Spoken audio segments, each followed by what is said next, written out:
At Virtue Motors, it's all in the people. My love of Spitfires came as a small boy. Working on Spitfires is a huge responsibility, and the same applies at work. I'm a Punjabi singer. I've got a passion for singing, and I always loved cars. When I'm photographing the car, I try and picture myself as the customer, so the photos have to look really good. The care, passion and attention to detail people at Virtue Motors invest in the things they love will help you choose your next perfect car. Because at Virtue Motors, It's all in the detail.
At Virtue Motors, it's all in the people. My love of Spitfires came as a small boy.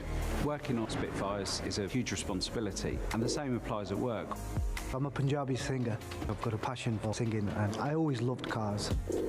When I'm photographing the car, I try and picture myself as the customer, so the photos have to look really good. The care, passion and attention to detail people at Virtue Motors invest in the things they love will help you choose your next perfect car. Because at Virtue Motors, It's all in the detail.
Good evening everyone and welcome to SAFC Live. We're pitchside once again here at the Stadium of Light and the games are coming thick and fast, Danny. We're here once again. Leeds United are in town. Yeah, it's a big one, isn't it? Top of the table, opportunity for Leeds to try and get up there alongside us. But yeah, fantastic Friday night under the lights after a quick turnaround in midweek. A good 3 points against Derby. We've got to go and back it up again. All eyes on this fixture this evening. You think in the Championship as well, I mean, the main broadcasters picked this up for the featured game this evening in the UK as well. And, you know, these are two great clubs, aren't they, playing good football outside of the Premier League? Yeah, most people would argue that the two biggest teams outside of the Premier League at this moment, obviously crowd size, etc., history behind the clubs as well.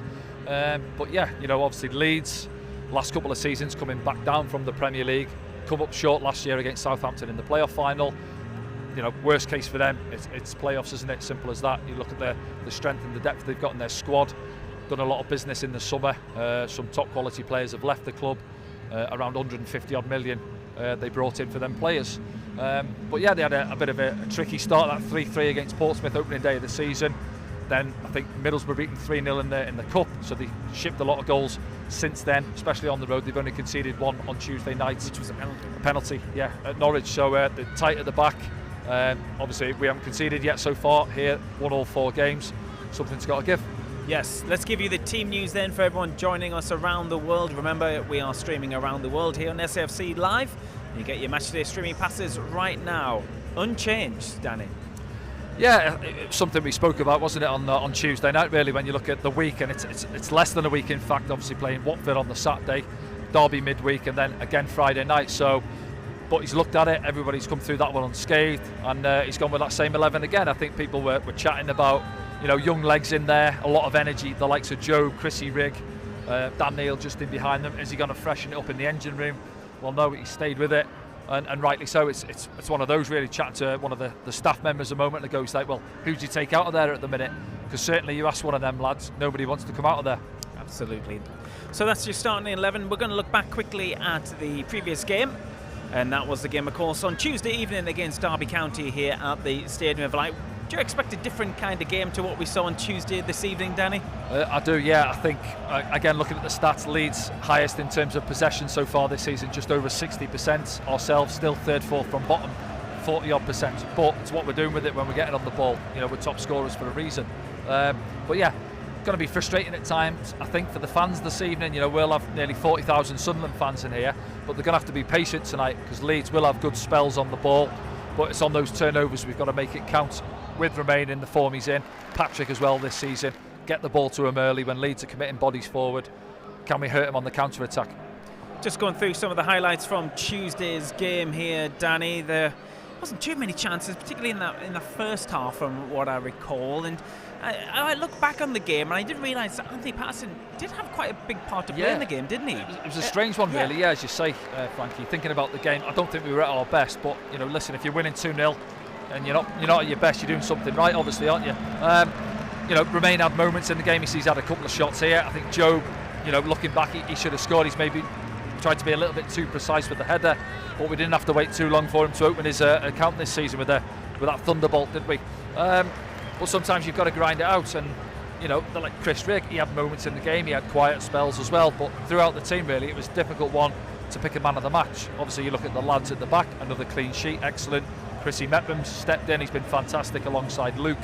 Your full-backs, Trey's got to be careful. We know he's on 4 yellow cards, isn't he? So he's got to be careful this evening. But it was a difficult one, and Derby had a little bit of a go early on, but as the game wore on, they made a lot of changes. I think he made 4 at one stage, didn't he, Paul Warne? Didn't really have too much of an impact on the game. Anthony Patterson, yes, he did have 1 or 2 saves to make. But that's the goal from Job. Yeah, there's that one from Job, isn't it? And it just drops to him. I think they win the ball, then they give it us back. You see it here now. Challenge on Dan Neil, loose pass there, and we punish them. Job out of his feet, centre-offs don't really come and engage quick enough, and he pulls the trigger, and it's a wonderful strike across the keeper. No keeper saving that. And yeah, he's enjoyed that one, hasn't he? Absolutely. Good stuff as well. He's deserved a goal this season. His performances have gone up a level, haven't they? Yeah, I like him in that position. An 8, I would say, is his best position. In a 4-3-3. I think Vigie said the same thing in this press conference. Yeah, right. I've not listened to that, but I'm glad he agrees with me on that one. Well, he's played him. He got your email. Yeah, I was going to say he's playing him in there, isn't he? So no, he is. I think whether you got that one sitter, Dan Neil, but he does drop deep at times as well. He comes to get the ball. He covers a lot of grass. I've given him man of the match at least 2 occasions already this season, just for his work rate alone. I go back to Portsmouth. We were winning there, 88th minute I think it was. He's in there making a challenge back towards his own box. So he's been fantastic, got good energy levels amongst them. Wilson Isidore as well, coming into it. Mayenda picks up an injury, he's had to wait and bide his time. Wilson to get into the side, and here's the second goal now. So little ball into Job there, finds a pocket of space. Romain does what he does, and he's been excellent since he come into the side. Brings in a couple of defenders, feeds the ball across, and it's a fantastic sort of striker's goal, really, isn't it? Where he just gets in between the two defenders, and he scored 2 goals now, in two games, and both pretty much from the same sort of spot on the pitch, really, where you want your centre forward sniffing out a goal, getting in there and getting on the end of things. And he'll be delighted, Wilson, as I say there. I think naturally he likes to play off the left where Romain's playing. At this moment in time, he's not going to be getting a run out there. So next best thing is through the middle, and he's getting some ball in there, he's getting some service, and he's getting himself a couple of goals. Yeah, I'm just looking back through some of the highlights here before we bring our first guest in of the evening. Yeah, Derby County, do you think they're going to have a hard season in the Championship from what you saw? I thought that would have seen them first game of the season against Blackburn. They struggled. They got beat 4-2 at Ewood Park, and I thought it's going to be a long season. But since then, to be fair, they've had a few good results. But yeah, listen, they're a big physical team. They're going to rely at times on set pieces. They had a few the other night, which they had first contacts, but in general, we defended quite well. See here now, again, Anthony Patterson having to make another save. And he's done that, to be fair, Patter, when he's been called upon at times where he's had quiet spells, and he's made some good saves this season. Okay, we are joined by our first guest of the evening, Sergio from Red Sky Foundation. How are you doing, Sergio? I'm very well, thank you, Frankie. It's a pleasure to have you on the programme. You're obviously raising awareness all the time of your foundation, your charity. Tell the viewers around the world a little bit about Red Sky. So the Red Sky Foundation is set up to support babies, children and adults with complex heart conditions. We also have an extensive defibrillator campaign that's very, very prominent across the city and the wider UK now. We give over £100,000 worth of defibrillators to grassroots sports teams. And we're also working with non-league football teams and the Premier League and the EFL as well to ensure that supporters and players and staff of these clubs can have a fighting chance of surviving a cardiac arrest.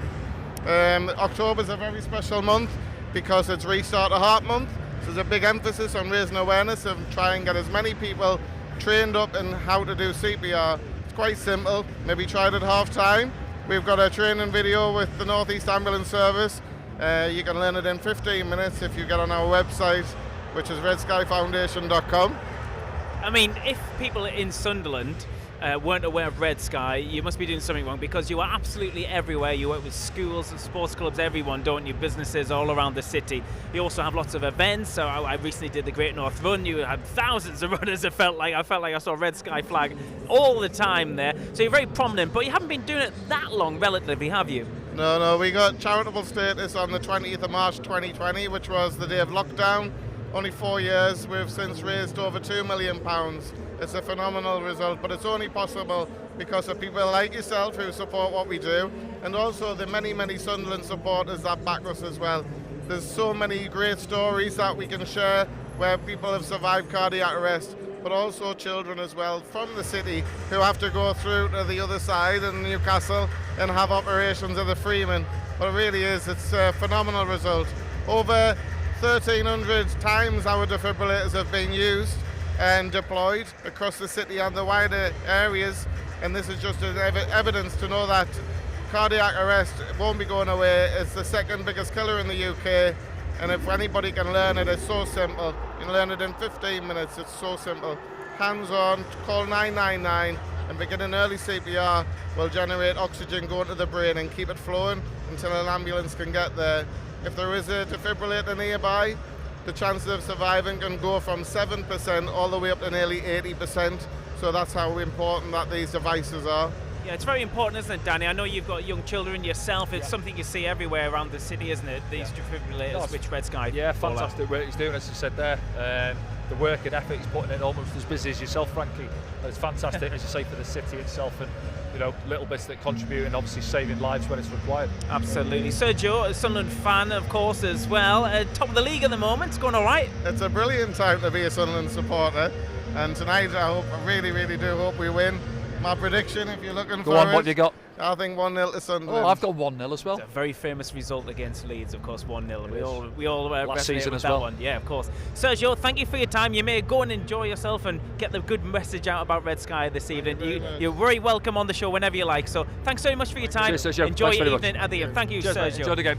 That's Sergio there from the Red Sky Foundation, our first guest of the evening. When we return after the break, we'll of course give you another look at that Sunderland team, and we'll bring in Rob Mason as well. Remember, you can get your Matchday streaming passes right now at safc.com.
Well, welcome back to SAFC Live. We're pitchside once again, and this time, of course, this tradition we have this season, we're joined by Rob Mason, club historian. Rob, thanks for joining us once again, and we find ourselves watching Sunderland for the third time in the space of 6 days.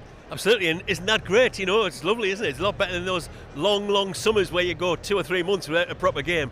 This is proper football, thick and fast, and while you're winning, you can't wait for the next game to come round. If Sunderland win again tonight, I'd be hoping they were playing again on Monday, you know. Players won't feel like that, but as a supporter, isn't it great when you're winning and winning well and doing well? And here we are in October, we've got Leeds in a top of the table clash, and it's us that's top. Let's hope we can keep that up for a while. Absolutely. Let's have a look at the team if you are just joining us around the world here on SAFC Live.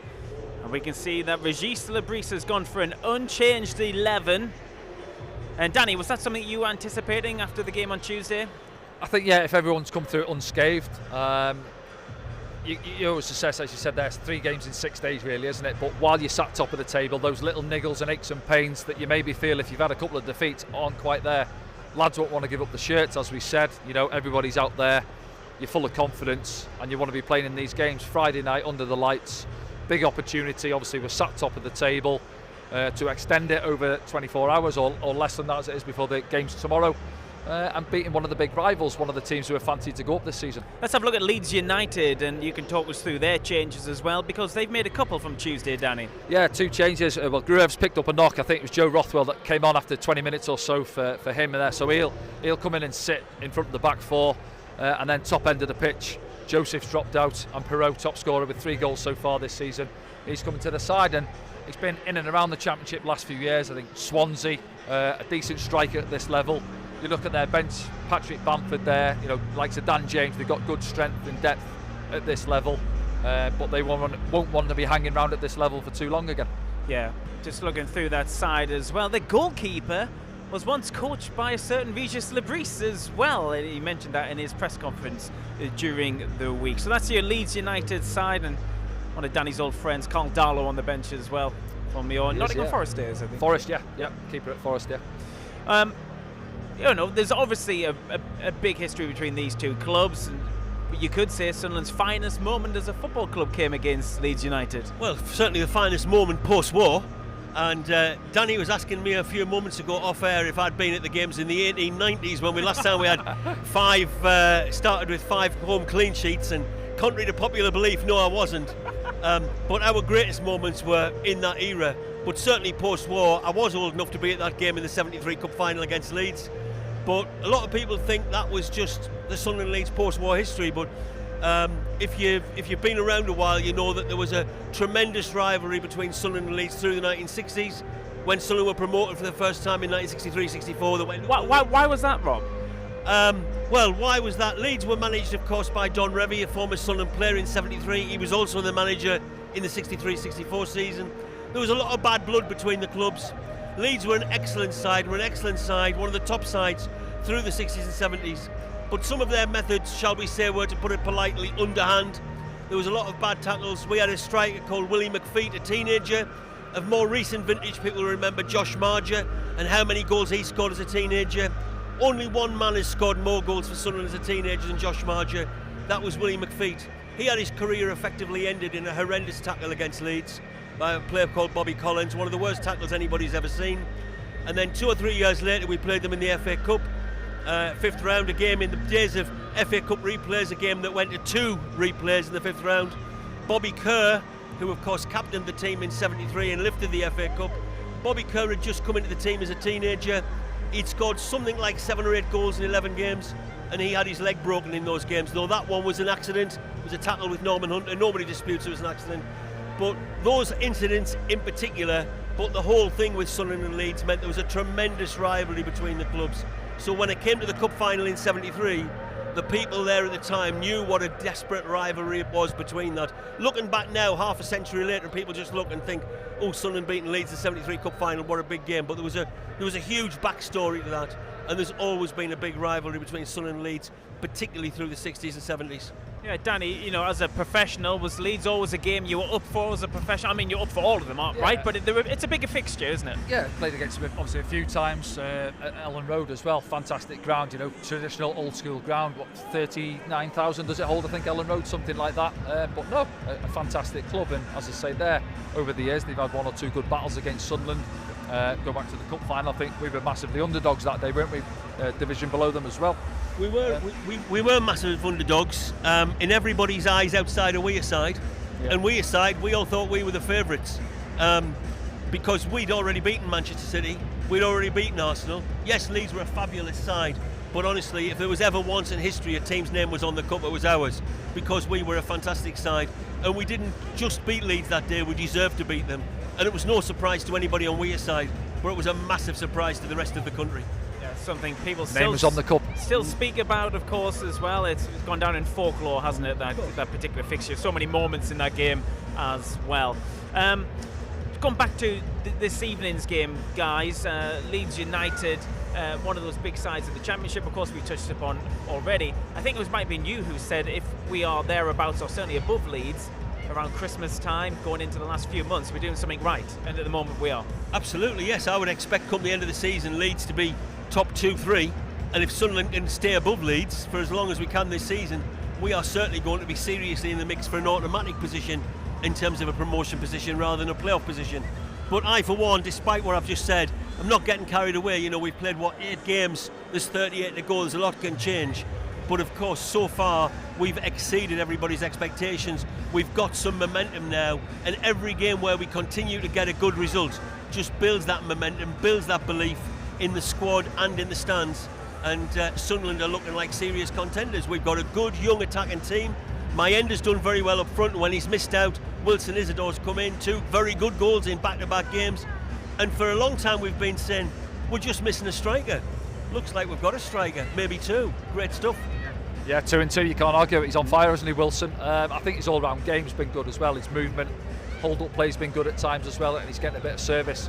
And he's getting on the end of things, he's getting across centre halves, isn't he? But yeah, I think it's a big, I know we're 8 games in, but I think it's a big scalp tonight in terms of for the other sides in the league. We beat Burnley here. For me, that was our best performance. It was 1-0, it could have been 3. Wouldn't have flattered us, I don't think, that day. On the road, obviously, we've had a couple of blips, but at home, in general, we've been very good. We've had to sit off at times. The Middlesbrough last 15 minutes, we'll have spells like that this season. I was going to say, are we anticipating a similar game to the Middlesbrough game, you think? I think Let so, them have the ball, they're going to try and tease us out, Yeah. and we just don't play into their traps, basically. Yeah, I think Regis would have done the last couple of days with the lads since obviously the win against Derby. Focus onto this game. How do they play? How do they set up? Where can we try and hurt them when we get a hold of the ball as well? Leeds are going to have spells. I think they like to be a counter-attacking side as well, which is quite strange in a way. I think they've scored the most counter-attacking goals so far this season, Leeds. So they can mix it up on both sides of it. It's not to say that we can't. We've got players who are more than capable in this squad of looking after the ball and like to spend time on the ball as well. So it'll be an interesting game. But, when you've got 40-odd thousand of your own fans, they want to see you out the traps early, don't they? On the front foot. Bit of a tempo to us, which wasn't quite there for me on Tuesday. But at the same time, if you're winning with a clean sheet, it's not a bad thing if you're not quite at your best. Yeah, of course, Danny, you famously don't look at the table until 10 games, so only a couple more to go. But you have got the international break coming up, which is, it's come again, and maybe if we were to win tonight, it's going to come at another time when we want to keep that momentum up. You mentioned momentum, it's very important in football, isn't it, Rob? Absolutely, yes. If we do win tonight, and that's a big if because it's a tough game, if we do win tonight, yes, you would be hoping we could play again straight away. But on the other hand, look at it, if we win tonight, we're going to stay top, and it would be nice to go into that international break, looking at that league table, we're still on top of it, though. It's worth pointing out that but for their 2-point deduction, Sheffield United would be currently on the same number of points than us. So we could win tonight. If Sheffield United won and had a big win tomorrow, they would still be behind us, but in terms of what they've done, it would be every bit as good as Sunderland. Yeah, it'd be fantastic going into that break top, wouldn't it? The only problem with that is people say, on the plus side of it, you've got a break, it's a chance for the lads to recharge, but it's not really, because a lot of them are away on internationals. I think, again, chatting to a member of the coaching staff, I think he said we had about 7 or 8 players around the training ground, so it's difficult. There's not too much you can do with those lads, really. 1 or 2 might need a bit of a top-up if they're not getting a run out. They go and play a few obviously. Wilson did, Pervaded, they went and played for the 21s, get the match fitness up, and then obviously you're hoping and praying that the lads who were away on internationals come back unscathed. You know, obviously Dan Ballard's well, one. We're waiting for a couple to come back anyway, aren't we? So maybe this might come at a decent time. In terms of injuries, I mean, we're going to see. We saw Tommy Watson come off the bench. He looks very equipped as well, doesn't he? He's been doing great things in the 21s. Zach Johnson's on there as well. We haven't seen him this season at the back, but we could see these emerging players as well, like Tommy Watson tonight. Absolutely, Tommy Watson's been doing very well. I mean, there's a lot of people, me included, we're itching for him to get more of an opportunity. Last season, he's had to be patient, but he is starting to get opportunities now, even though his best position wide on the left is probably the position where we're strongest in throughout the squad, even allowing for the fact that we sold Jack Clark. Romain Mundle's doing brilliantly. Wilson Isidore likes playing on the left. Although he doesn't get much of a look in, we do have an international player who was at the last World Cup in Jewison Bennett, also in the squad, capable of playing that position. But Tommy's getting into the squad and getting onto the pitch on merit as another excellent young lad coming through the academy, joining the likes of Chris Rigg, Dan Neil, Anthony Patterson, who are showing that, you know, we are still producing players capable of coming into the team and playing for a team who are currently top of the championship. Let's have another look at the side if you are just joining us from around the world here on SAFC Live. This is your Sunderland 11 and bench. We've been speaking at length about it, and Danny, Régis Lebris has gone with an unchanged 11. Yeah, generally in that 4-3-3 shape, as we say, unchanged. I think Trey's got to obviously be careful on that fourth. He's on 4 yellows, isn't he? So he picks up another one. He's going to serve a suspension. Chris Bettman's been excellent since he come into the side. Another clean sheet on Tuesday night alongside Luke O'Nien. Dan Neil in there, try and get him control. Good reaction from Dan against Derby County. Yeah, he had good moments the other night, and I know 1 or 2 fans I think his performances haven't been quite there. I would probably agree as well, but Dan's one of them. He's not going to shirk it. He's got the armband on. He wants to be out there, and he'll enjoy this tonight and almost step up tonight in a way, I think, and get him on the ball, try and dictate play for us when we've got the ball. Psychologically as well, they didn't beat us last season, Leeds, did they? No. In fact, it was Mike Dodds who did the business, didn't he? Yeah. Didn't even score against us. Obviously, there was only 1 goal in the 2 games, a 1-0 win here, a 0-0 draw down at Elland Road. We did excellently against them, but that counts for nothing now, other than we've got it in the bank to know that we can do that, and you know we need to do it again tonight. If our clean sheet record at home goes, that won't be the end of the world as long as we ended up with the 3 points. You know, so if it was a 2-1 win tonight, who cares about the record books? What we're after is the points. In an ideal world, another 1-0 win to go after the ones against Middlesbrough and Burnley in tough home games, well, that would be wonderful. But as long as we win, that's the main thing, whatever the score is, and whether we do or don't keep a clean sheet. We've done fantastically well so far to have 4 clean sheets out of 4 home games. That can't go on forever. Football's football. We're going to concede it sometime. But the important thing is how we react, how we go on, and ultimately what the score is in the 90 minutes. Rob, thanks for your company as ever. You can go off and enjoy the game. Well, Rob, would you take your point now, or you? Oh no, no, because we're at home. Also, the last time we spoke to you, we heard about your traffic light system. What did the referee get? I'm guessing an amber, a strong amber on Tuesday. It was definitely a strong amber. Strong amber. Yeah, well, I agree. This referee is usually better, but anybody can have an off game. But although we've won the last 5 games under Dean Whitestone, who took the game the other night, he continued to fail to impress, put it that way. Yeah, Premier League ref tonight, Tim Robinson. Premier League referee, I think 9 yellow cards in his last Premier League game. Hopefully he won't be needing to show quite so many tonight. Let's hope not. Rob, thanks for your company as ever. Go and enjoy the game. Thanks to Bob as ever. Remind yourselves to go and get your matchday streaming passes before the game starts. Don't scramble around in 15 minutes time. Go and do it right now. You can go and do it at safc.com. So there's going to be a light show of sorts. It's going to be a little bit different to what we saw on Tuesday. I think a lot of lessons were learned, so they're going to give it another run out this evening. It might not be as long, but it's certainly going to be as impactful and just adds to the atmosphere, doesn't it, Danny? Another great night on Wearside. Yeah. The Premier Concourse is open. It's packed to the rafters up above us there in the West Stand. People are starting to come in.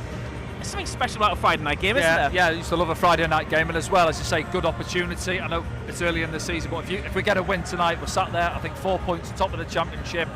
Yes, there's good competition around us, but it's almost over to you now. You've got to stay with us in a way, and we've got to keep on going. It's a long old season, but we're in a great position so far.